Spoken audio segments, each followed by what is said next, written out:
DNA replication part 2 में मैं आपको ये आगे की इन विट्रो डीएनए सिंथेसिस बताने जा रही हूँ। इसमें देखिए in vitro DNA synthesis by polymerases enzymes. 1950 में वॉशिंगटन यूनिवर्सिटी के आर्थर कॉर्नबर्ग ने एंजाइम्स पर अध्ययन करते हुए बैक्टीरियल एक्सट्रैक्ट से एक एंजाइम को अलग किया जिसे पॉलीमरेज नाम दिया गया, और यह अम्ल में घुलनशील बहुलक में रेडियो सक्रिय डीएनए को समाहित कर सकता है। इसके 4 डीऑक्सी राइबोन्यूक्लियोसाइड ट्राइफॉस्फेट डीएनए की आवश्यकता थी। यह ऑब्जर्व किया गया कि इस नए बने हुए रेडियो सक्रियता से अंकित डीएनए का बेस सीक्वेंस और कंपोजिशन मूल डीएनए के समान ही था। इससे सिद्ध होता है कि यह मूल डीएनए पॉलीमरेज एंजाइम की उपस्थिति में होने वाली पॉलीमराइजेशन रिएक्शन के लिए टेम्पलेट या प्रारूप की तरह काम करता है। ये देखिए डीएनए पॉलीमरेज एक एंजाइम का मॉडल है, यहाँ पे ये है, और इसमें देखिए इसके ये 2 सब यूनिट्स हैं। इसमें ये प्राइमर साइट्स हैं और यहाँ पर ये देखिए एक्सोन्यूक्लियस साइट है, ये टेम्पलेट साइट है। ये जो पॉलीमरेज एंजाइम्स होते हैं या जो भी एंजाइम्स होते हैं, बेसिक उनका नेचर प्रोटीनेशियस होता है। तो ये एक प्रोटीनेशियस नेचर में इसकी डिफरेंट लोकेशंस हैं, template site, nucleoside, triphosphate site और फिर ये 5' क्लीवेज साइट्स। तो ये डिफरेंट साइट्स हैं। तो 1960 में कॉर्नबर्ग द्वारा संश्लेषित किया गया डीएनए पॉलीमरेज पहला एंजाइम था जो डीएनए रेप्लिकेशन में सम्मिलित था। इसीलिए इसे कॉर्नबर्ग एंजाइम भी कहा जाता है। आज डीएनए पॉलीमरेज एंजाइम्स को रेप्लिकेटिंग एंजाइम्स के बजाय डीएनए रिपेयर एंजाइम माना जाता है। इस एंजाइम के 5 एक्टिव साइट्स होते हैं। ये है टेम्पलेट साइट, जैसे कि ऊपर मैंने आपको डायग्राम में दिखाया ही था। प्राइमर साइट, 5'3' एक्सोन्यूक्लियस स्थल, देन न्यूक्लियोसाइड ट्राइफॉस्फेट साइट और फिर 5' 3' क्लीवेज साइट। ये 5 साइट्स आपको इसमें दिखाई थी। 1969 तक ई कोलाई की उत्परिवर्ती विभेद पृथक किया गया, अर्थात म्यूटेंट स्ट्रेन आइसोलेट किया गया, जिसमें पॉलीमरेज सेकेंड और डीएनए पॉलीमरेज थर्ड एंजाइम की उपस्थिति भी दिखाई गई। अध्ययनों से पता चलता है कि बैक्टीरियल सेल में डीएनए पॉलीमरेज मॉलिक्यूल के विभिन्न प्रकार पाए जाते हैं। अब आ जाते हैं अपन आरएनए पॉलीमरेज पर। आरएनए पॉलीमरेज एक एंजाइम है जिसे आरएनएपी कहा जाता है। ये देखिए आरएनएपी कहा जाता है। यह प्राथमिक अनुलेखित आरएनए या प्राइमरी ट्रांसक्रिप्ट आरएनए निर्मित करता है, और यह आरएनए पॉलीमरेज डीएनए जीन्स को टेम्पलेट की तरह प्रयोग करके आरएनए श्रृंखला का संश्लेषण एक ट्रांसक्रिप्शन द्वारा करता है। यह एंजाइम लगभग सभी जीवों व वायरस में पाए जाते हैं तथा जीवन के लिए आवश्यक हैं। रासायनिक रूप से यह वास्तव में न्यूक्लियोटाइडिल ट्रांसफरेज हैं जो आरएनए ट्रांसक्रिप्ट के 3' सिरे पर राइबोन्यूक्लियोटाइड को पॉलीमराइज द्वारा जोड़ते जाते हैं और एक बहुलक बनाकर श्रृंखला निर्मित करते हैं।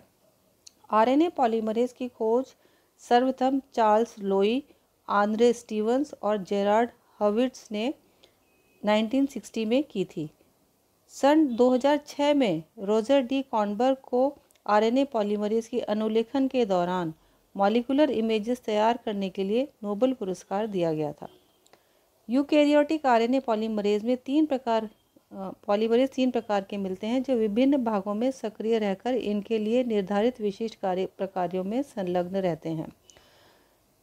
आरएनए पॉलीमरेज में देखिए पहला आता है आरएनए पॉलीमरेज फर्स्ट।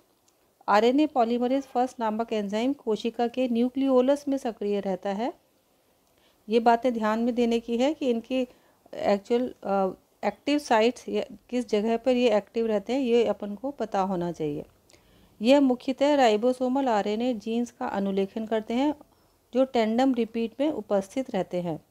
इसके अनुलेखन से बड़े आकार का 45 पूर्ववर्ती rRNA बनता है। अन्य rRNA जैसे 28S, 18S एंड 5.8S को अनुलेखित करने का कार्य करते हैं। इसके अतिरिक्त 50 to 70% कोशिका के आरएनए का संश्लेषण भी आरएनए पॉलीमरेज फर्स्ट द्वारा होता है। यह कवक अमेनिटा द्वारा प्राप्त एंजाइम अल्फा एमेनिटिन के प्रति असंवेदनशील होता है। देन आता है RNA polymerase second. Enzyme RNA polymerase second केंद्रक द्रव्य में सक्रिय रहता है। यह डीएनए के अनुलेखन को कैटालाइज करते हैं जिससे मैसेंजर आरएनए का पूर्ववर्ती का संश्लेषण हो सके। इसका प्रमुख कार्य messenger RNA, protein coding genes एवं लघु केंद्रक आरएनए एसएनआरएनए जीन्स को अनुलेखन करना है। यह मैसेंजर आरएनए की प्रक्रिया में भी सक्रिय रहता है। यह एंजाइम अल्फा एमेनिटिन के प्रति अति संवेदनशील है। इसकी उपस्थिति में अनुलेखन रुक जाता है। RNA polymerase second protein coding genes द्वारा अनुलेखित करते हैं जिसे मैसेंजर आरएनए निर्मित होता है। आगे आता है RNA polymerase third. RNA polymerase third का कार्यस्थल केंद्रक है। पॉल थर्ड विशिष्ट तौर पर टीआरएनए को अनुलेखित करता है। यह सबसे छोटे राइबोसोमल आरएनए 5S के लिए भी जीन्स को कोड करता है। यह तीनों प्रकार के पॉलीमरेज ईस्ट के हैं। यह 5 उप इकाई से निर्मित होते हैं। इनके प्रोकैरियोटिक के ई कोलाई आरएनए पॉलीमरेज की 5 उप इकाई beta, beta dash, alpha and omega से समानता पाई जाती है। प्रत्येक जीन एक विशिष्ट गुण का संचालक या कैरियर होता है। इसकी सामान्य क्रिया से माता पिता से संतति को वह विशिष्ट गुण प्राप्त होता है। प्रत्येक जीव में जीन्स की संख्या निश्चित होती है, मगर सिलेक्शन व म्यूटेशन द्वारा यह संख्या घट या बढ़ जाती है। आज जीन्स का कृत्रिम संश्लेषण भी किया जा चुका है। हॉले ने वर्ष 1965 में टीआरएनए की आणविक संरचना को खोजा। बाद में खुराना 1970 ने इसकी कृत्रिम रचना की। जीन वास्तव में कोशिका में जीनोम के अनुक्रम हैं जो आरएनए व प्रोटीन के लिए कोड करते हैं। जीन में डीएनए का लंबा स्ट्रैंड होता है जिस पर प्रमोटर उपस्थित रहता है जो जीन की सक्रियता को नियंत्रित करता है, तथा कोडिंग व नॉन कोडिंग अनुक्रम जो जीन नियमन की स्थिति को नियमित करता है। ये 2 साइट्स होती हैं इसके ऊपर। जब कोई जीन सक्रिय होता है तब कोडिंग व नॉन कोडिंग ट्रांसक्रिप्शन द्वारा आरएनए पर कॉपी हो जाते हैं। यह मैसेंजर आरएनए प्रोटीन के संश्लेषण हेतु आनुवंशिक त्रिकूट या ट्रिपलेट द्वारा निर्देश देता है। अतः आरएनए व प्रोटीन को जीन प्रोडक्ट भी कहते हैं। जीन में ऐसे भाग भी होते हैं जो किसी भी उत्पाद या मैसेंजर आरएनए प्रोटीन के लिए कोड नहीं करते हैं, मगर जीन नियमन को नियंत्रित या रेगुलेट करते हैं। यूकैरियोटिक जीवों में एक ऐसे भाग को इंट्रॉन कहते हैं जो मैसेंजर आरएनए पर अनुलेखित या ट्रांसक्राइब नहीं होते हैं तथा स्प्लाइसिंग द्वारा अलग हट जाते हैं। वह भाग जो जीन उत्पाद के लिए कोड करता है एक्सॉन कहलाता है। यूकैरियोट में एक जीन अनेक प्रोटीन के लिए कोड कर सकता है। ऐसे विभिन्न एक्सॉन की पुनर्स्थापना या रीअरेंजमेंट के द्वारा वैकल्पिक स्प्लाइसिंग या ऑल्टरनेटिव स्प्लाइसिंग द्वारा होता है। तो ये थी बात आज basic requirements of DNA replication के बारे में। Thank you.